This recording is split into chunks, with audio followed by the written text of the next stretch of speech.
I've never met a person who was not successful that didn't have a great amount of self-discipline within their life. Self-discipline and being able to perform and being able to keep your life on schedule and being able to keep commitments and promises and meet deadlines is essential to success. The fact of the matter is that the reason discipline is hard to maintain is because it is hard to maintain. That's what makes discipline hard. It's hard. It's real simple. If you don't work out, you don't get a muscle, right? I always tell people there's a daily practice like priming. If you don't do that, if you get up and you just have no discipline whatsoever, you get no value of anything. Your diets don't work when you don't do them. Exercise doesn't work when you don't do them. But most of the people have some experiences that they want to shift. And once you shift those things, your whole life changes. The thing about self-discipline is that it is necessary for everything you do in your life. You have to be self-disciplined. Unfortunately, just as human as everyone else. And it is work to maintain the discipline. That's what it is, work. Holding the line, maintaining the standard, giving no slack, none. That's the discipline. That's the discipline, and it is hard. If discipline comes from somewhere else, it's very, very hard to remain consistent because you tend to resist. It's wild because I see trainers and they're in the gym with people and, the guy or girl that they're working out hates their workout, hates it because the discipline is coming from somewhere else. It's something that you dread every time you go in. You don't really want to do it.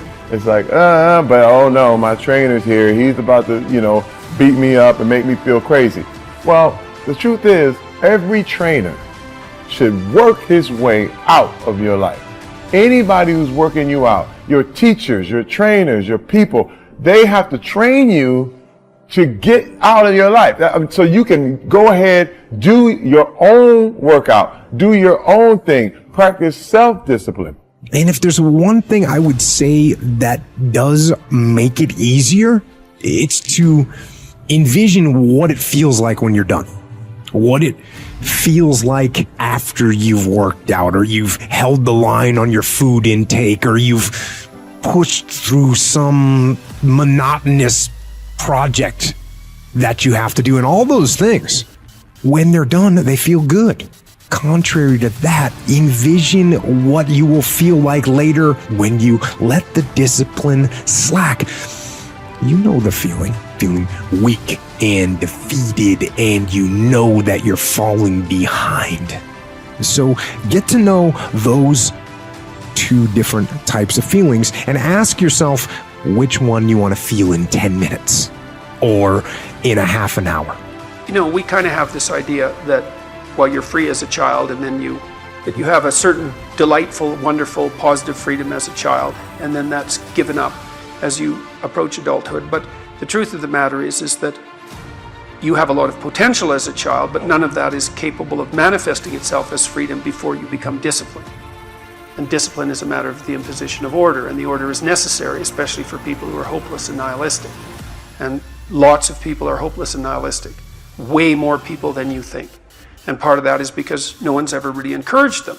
And so the book is in part a matter of encouragement. It's like, lay a disciplinary structure on yourself, get the chaos in check, and then you can move towards a state that's freer, because it's discipline first. Like, look, if you're going to become a concert pianist, there's going to be several thousand hours of extraordinarily disciplined practice. That's the imposition of order on your potential, let's say. But what comes out of that is a much grander freedom.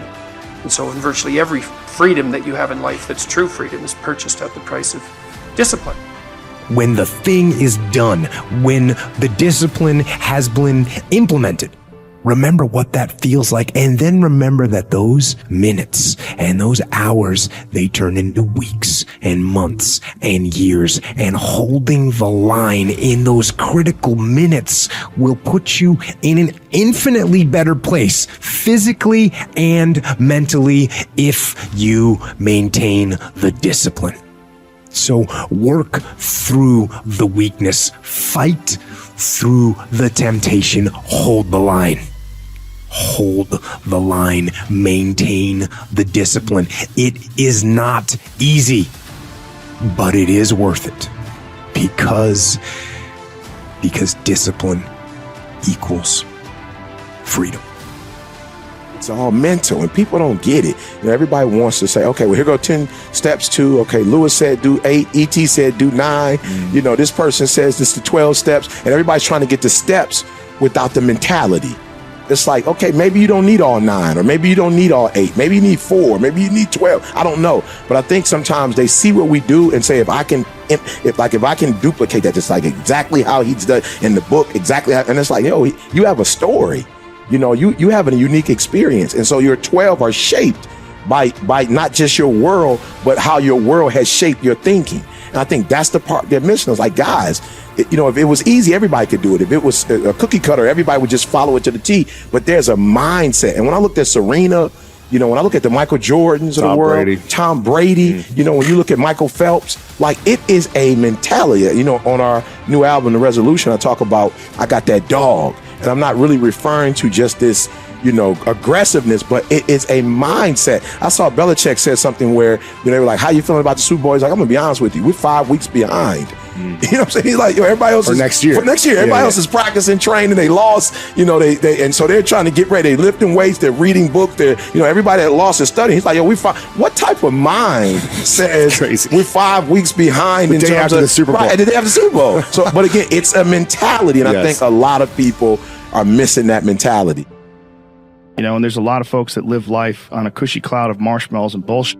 And then one day something goes wrong. And I mean, that's why spoiled kids are so sad. Like, a spoiled young boy is one of the saddest things ever. A young boy that becomes a man and can't take care of himself, and his dad has to keep on rescuing him. His dad has to keep on bailing him out of situations and giving him money. I've met guys like that. And that is a crippling affliction when they don't have the character themselves to be able to get by in life. They constantly need someone to help them and bail them out. Even as a grown man, I've met guys in their 40s that still need help from their parents.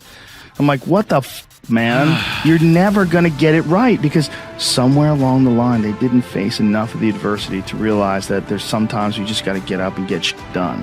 There's sometimes where you have to pull yourself up and you have to push forward, even if you want to stay in bed. And if you don't do that, and you just keep calling on your daddy, and your daddy keeps rescuing you, you never develop those tools. You never develop that ability to recognize what you're doing wrong with your life. Because you're soft, you got a cushiony, you got a safety net for your safety net. Make every day your masterpiece. The secret of your success, the secret of my success, is determined by what we do daily. And we've missed this all the time. I wrote a book called Today Matters. And the reason I wrote the book Today Matters is because today matters. We over-exaggerate yesterday. We just think we were amazing yesterday. We weren't. Just trust me. Of course, when you're my age, 71, you don't need to worry about it. You forget. The other day I was in a car, and Margaret looked at me and said, John, we're forgetting everything. I said, we kind of are, aren't we? She said, let's do a plan. I said, what's your plan? She said, you remember who we are, and I'll remember where we're going. Hey, it's working. It's really working. You got to divide it up a little bit. We over-exaggerate yesterday. Hey, we overestimate tomorrow. Oh, yeah. Oh, tomorrow. I'll get to that tomorrow. Oh, yeah. I'll do that. Tomorrow. By the way, good intentions are worthless. Worthless, folks. When are you going to fall out of love with good intentions? They're worthless. Good intentions are worthless unless they lead to good actions. Nobody ever had their life changed by somebody hoping, thinking. Good intentions are not enough. Yeah, I'm inspired by, life and all sorts of things. You can say something right now and it would inspire me to write a song or something to happen. Most kings just happen to be inspired by Basquiat drawing, the drawing, and you had most young kings get their head cut off on the bottom. And I looked at that and I was like, it's powerful. Just the statement in itself, lends itself for a song. Song starts inspired by Basquiat. My chariot's on fire. Everybody took shots, took my body up, I'm tired. It's just, they build me up to break me down, to build me up again. They're like, oh, we need you back so we could kill your ass again. It's like this thing, this love, hate. thing that the world has with success, period.